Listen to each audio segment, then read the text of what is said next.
So hello friends, this is Sound Chambers, and today we will be talking about a new bacteria that is Corynebacterium species. Okay. Before watching this video, you should revise the previous bacteria very nicely. So let us share the screen now. Okay. So today will be a new bacteria that is, let us write the name Corynebacterium. Okay, Corynebacterium. Let me first write the family, then we can discuss the individual species. So Corynebacterium, if I take this Corynebacterium, let us put a star here. This Corynebacterium, C for Corynebacterium and C for club. C for club. It's a club shaped bacteria.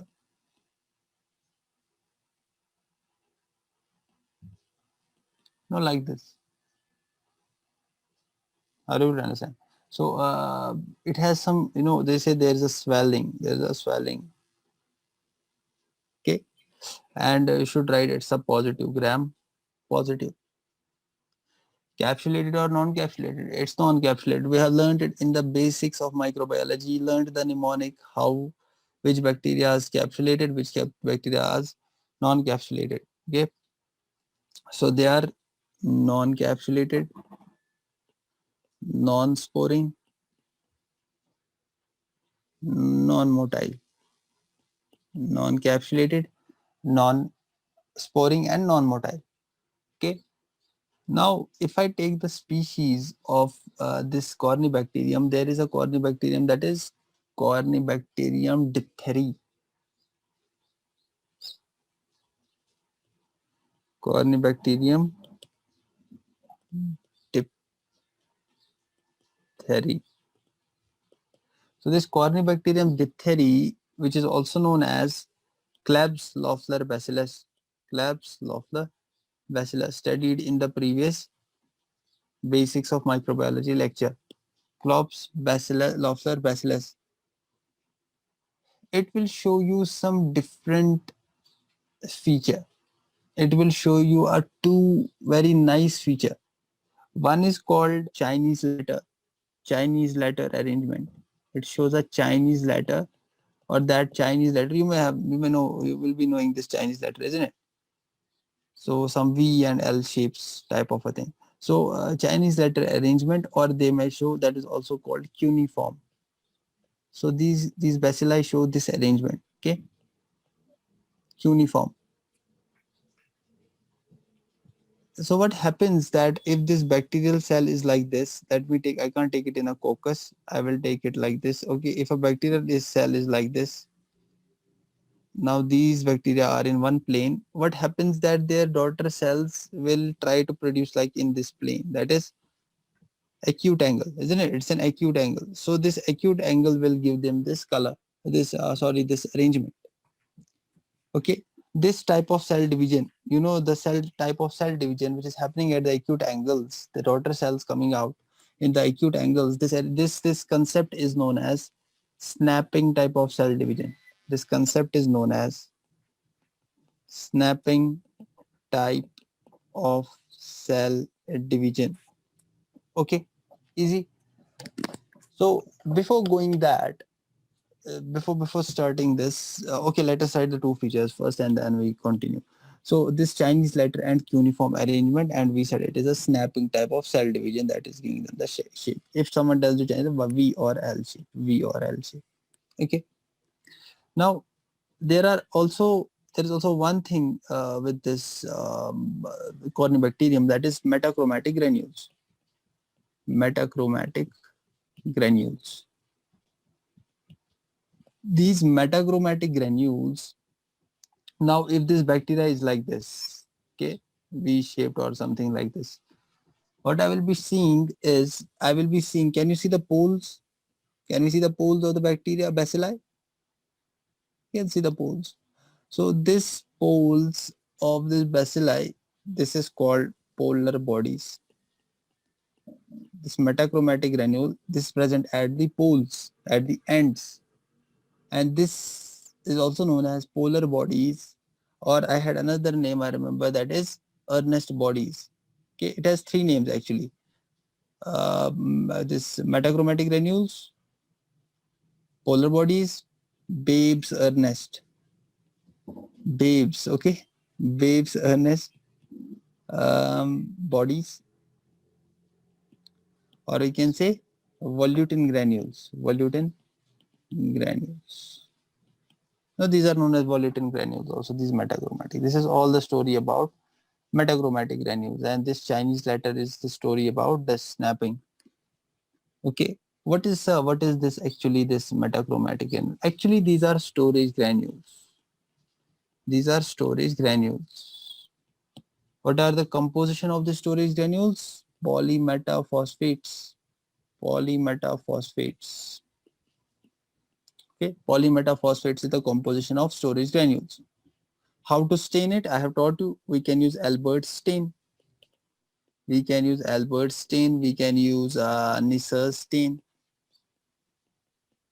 We can use Ponder's stain. Okay, these are the stains by which you can use to stain this bacteria. But if you want to see the granules at a better pace, at a better view, you want to see the granules in a better view. Now, very nicely, you want to appreciate the granules of this Corynebacterium diphtheriae. You should take a different medium. Then take a Leffler slope. Take a Leffler slope or take a blood agar. Isn't it? Same thing. So you can take this to appreciate what? Granules. This Leffler's serum slope. Okay. So this is how you can appreciate the metachromatic granules very nicely. Okay. But we should know one concept that, sir, it's not only that the metachromatic granules or this volutin granules are produced by are possessed by this Corynebacterium. There are other species also outside this Corynebacterium which can produce these volutin granules. So we should remember them, which are those which can also produce volutin granules. So make a small box here and you can write which bacteria can produce volutin granules. We should write Spirillum. These can also produce volutin granules. Gardnerella vaginalis. Gardnerella vaginalis. Okay. Or we have that Corynebacterium. Corynebacterium xerosis. Corynebacterium xerosis.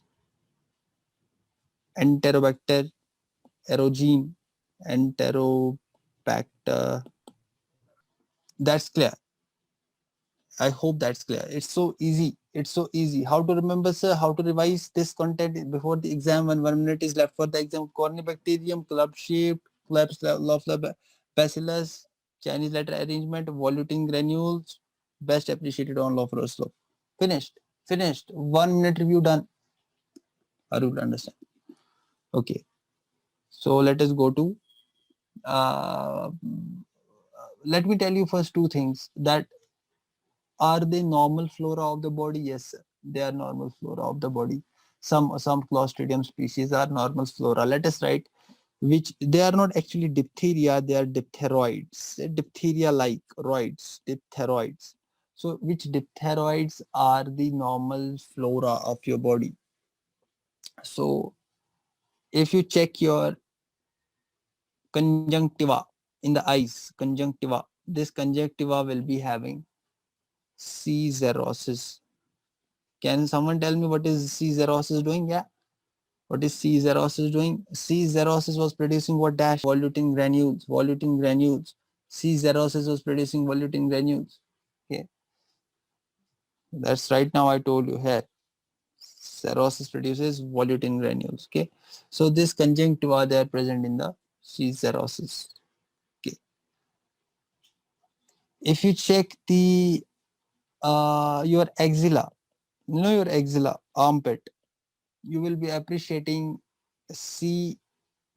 Jackium, C. Jackium, Corynebacterium jackium, and C.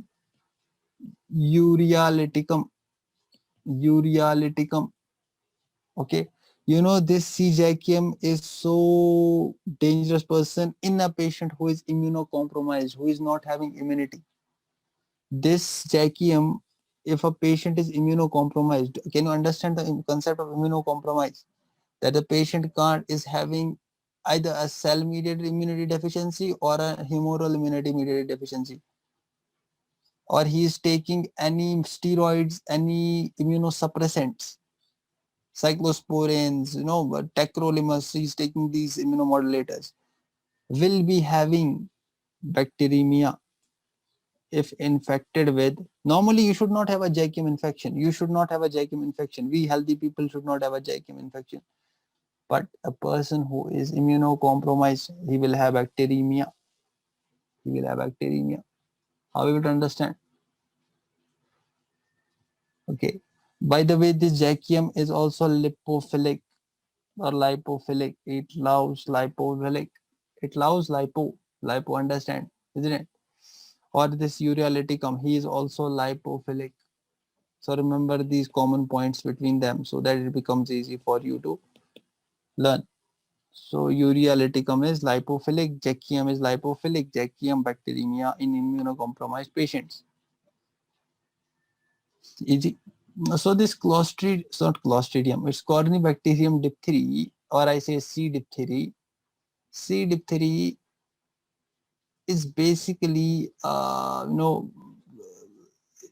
we said about the stains and everything. So this Albert stain, which stain are you mostly using? By the way, you are using this Albert stain, is the most common stain you are using. And this Albert stain is what color will you have? Which color will you get in the, if you want to see the polymetaphosphate granules? Green. Not green, sorry, purple or something blue. Albert stain will give you purple blue color, because what is the color of Albert stain, by the way? I have taught you in the basics. What is the color of Albert stain? Albert stain is, what is Albert stain, by the way? Albert stain contains what? It contains iodine plus malachite green. And what else was it having? Toluidine blue, isn't it? It was having malachite green, toluidine blue.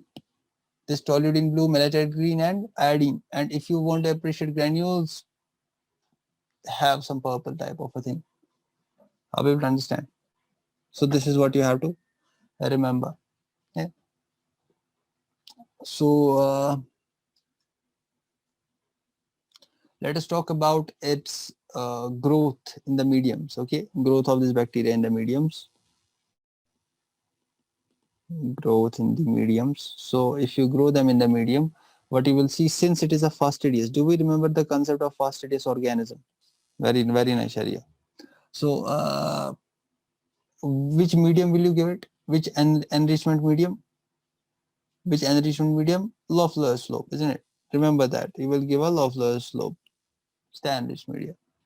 And approximately like 8 hours, 5 hours or 4 hours, it will get, you will have the incubation, will produce the colonies in that time.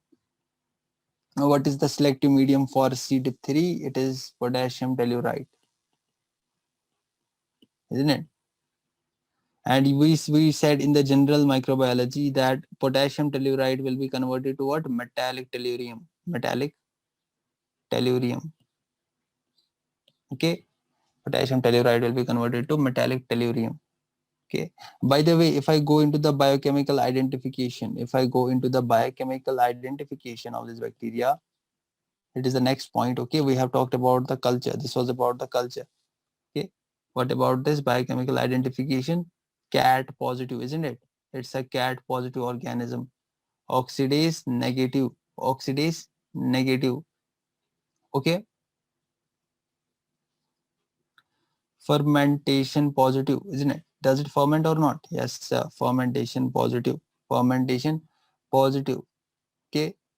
Urease test negative. Urease test negative. This is the beautiful test. This urease test is a beautiful test. Why, sir? Because this urease test will tell me to differentiate, isn't it? It's not only about the H. pylori. You have remembered only one thing. Every person saying the same thing. Same thing. Every person go to the market, same thing. Urease test, only remember H. pylori. My dears, there is also C. ulcerans, there is also C. pseudotuberculosis. So you should understand, we have two. We have C. ulcerans and we have C. pseudotuberculosis. These two should be differentiated. Who differentiates them? Urease test. So remember one thing, urease test differentiates what? C. ulcerans and C. pseudotuberculosis. Are we able to understand? You should remember these points which are important from your entrance exam point of view. So enriched media, low serum slope, selective medium, potassium telluride agar, or you can write also PTA, potassium telluride agar, or tin stale medium. I had also told you tin stale medium, isn't it? Why we are using the selective media, the low slope? Why? Sorry, the potassium telluride agar, because I have many bacteria in my throat which are a commensal, which are commensals. Commensals are there also in the flora of the throat. So but I don't want those bacteria to come in my diagnosis while I'm culturing. I only want to see whether I have a diphtheria there present or not. So what I will do, I will inhibit the growth of other bacteria and I will only grow those bacteria which I want. That is a concept of selectivity. The concept of selectivity, selective media. Um, that's what we are using the PTA for, potassium telluride agar, or Tinsdale medium. But we have one problem with this media. We are happy, yes, sir, we are inhibiting the other flora and we are only growing this flora. The problem is we need 48 hours. We need 48 hours at least to grow these black color colonies. Isn't it? You will get a black color colonies.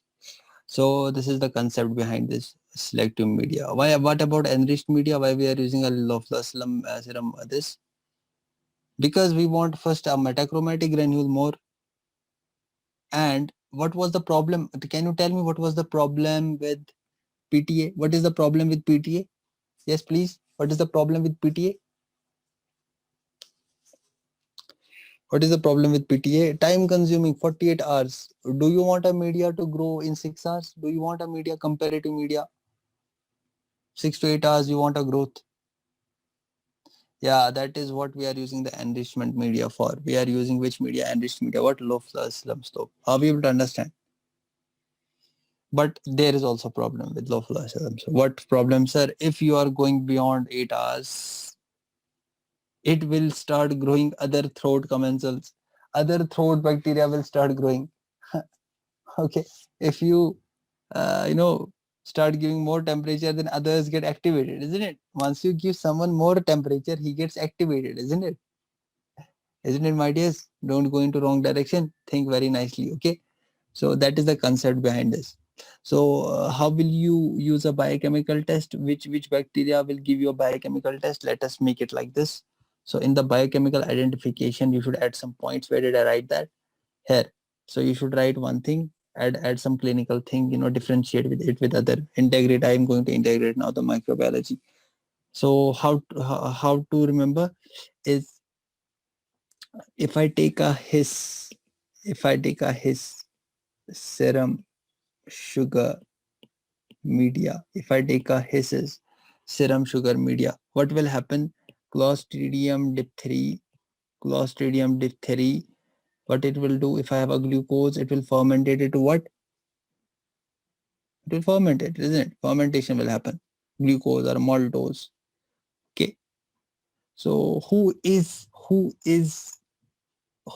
doing? We have many biotypes. Okay. What biotypes we have? Let me write like this. How many biotypes we have? Three biotypes we have of what? Corynebacterium diphtheria. What is that? Gravis, intermedius, and mitis. These are the biotypes forward. These are the biotypes of this, okay? These are the biotypes. So who is giving me this fermentation? All the biotypes give the fermentation test positive. Are we able to understand? Are we able to understand, my dears? All the biotypes will give us the same, okay?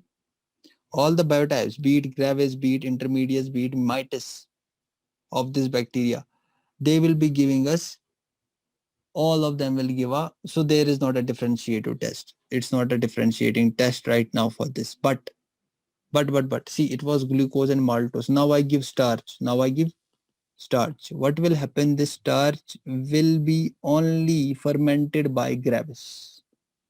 This starch will be only fermented by Gravis. So can I say other two will be eliminated? Will it help me in the differential diagnosis? Not will it help me in diagnosing that, yeah, this is the thing? Yes, yes. I want answers, please. It's a live classroom.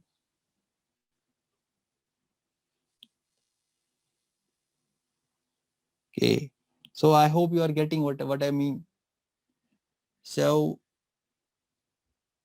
there's also another test, that is pyrazinamide test. I did not tell you pyrazinamide test. Pyrazinamide. Okay. Pyrazinamide test will give us what? It will be negative for what? What who bacteria? Which bacteria are negative for pyrazinamide? C. diff, C. ulce, C. Pseudo TB. Okay, this is how I remember. C. diff, C. ulce, pseudo TB. These are the things.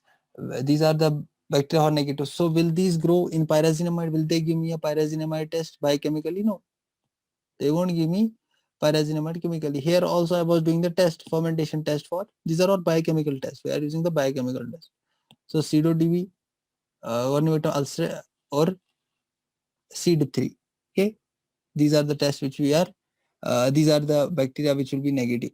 Okay, C. diphtheria, C. ulcerans, and C. pseudotuberculosis. They will be telling me the negative pyrazinamide test. But this dip, dip is what? Urease negative. Dip is urease negative. Ulcerans and pseudo-TB, these are urease positive. Easy. Urease negative, first one. Second, last two, urease positive. Okay. All the three negative, pyrazinamide. All the three negative, pyrazinamide. Okay. Biotype, if I take of the C. diphtheria, if I take the biotype, this is a family. Don't confuse it. This is a family. Cross Corynebacterium, Corynebacterium, Corynebacterium. So they are the members of Corynebacterium. But these are the biotypes of C. diff. Are we able to understand? Type of C. diff. Is it clear? There should not be any confusion. Don't confuse things. Okay, then it's great. So we are talking simultaneously, okay, so that we can differentiate things. Now tell me, Corynebacterium is cat positive or cat negative? Corynebacterium is cat positive. Corynebacterium is cat positive. Remember, oxidase negative, oxidase negative, non-motile, non-motile. Pyrazinamide negative, pyrazinamide negative. What else? Urease negative. So this becomes the word how you remember everything. It's how I remember everything. This is my med tonic. There will be soon a book coming, Med Tonic, where we provide you the ways how to learn medicine. Okay, so wait for that.